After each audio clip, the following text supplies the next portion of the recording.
Hello, everyone. Happy Tuesday.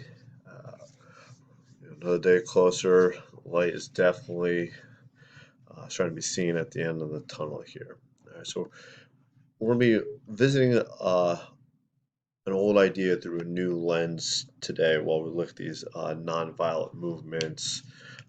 Individuals like Gandhi will appear again, but it's keep in mind this a lens of globalization. But before that, some housekeeping thing. Remember, we'll continue to accept redos and late work via Google Classroom email. But be aware, Friday is the last day for late works and redos. Schoology will be open today, Tuesday through Friday, from 8 to 12 for mini units 12, 13, and 14. Today's assignment is an individual one, so please make sure you do your own work. And as always, if you have any questions, please send an email. All right, so our preview for today's questions. All right, what major traditions influenced the ideas about nonviolence that were shared by Leo Tolstoy and Mahatma Gandhi? So we're looking for major traditions that were or customs or cultural traits um, that influenced these two men. So it has to be shared between those two guys. Two, how did Gandhi's use of nonviolence specifically confront British colonial authorities in India? We'll be looking at an event that we've looked at before, but please keep in mind answering this question will help looking at the globalization aspect of that.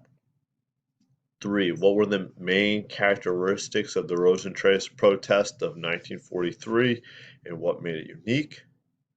Four, how did Bayard Rustin and Martin Luther King Jr.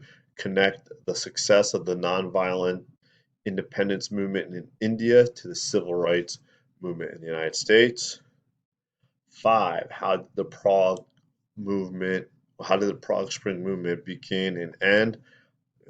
Way to think about this question is also are there any shortcomings of nonviolent resistance?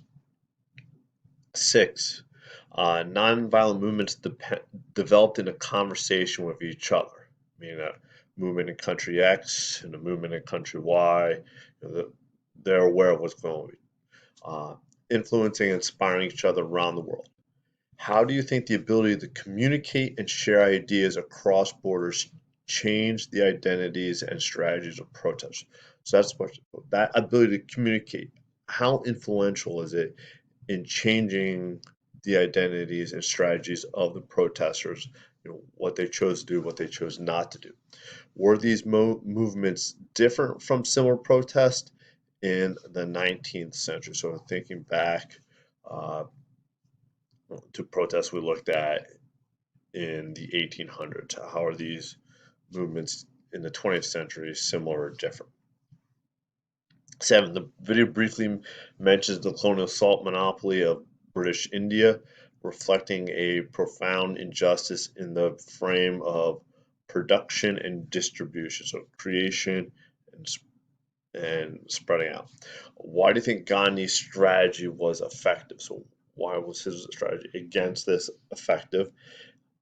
Again, this kind of review. What are some other injustices and structures of production and distribution that exist today? How do people protest? Definitely think about the protests that are currently happening in the United States and how they're being reflected across the world. That might help you answer that question as well. Same with uh, question 6 for that matter. Otherwise, I hope everything is going well. If you have any questions, as always, please email. Otherwise, take care.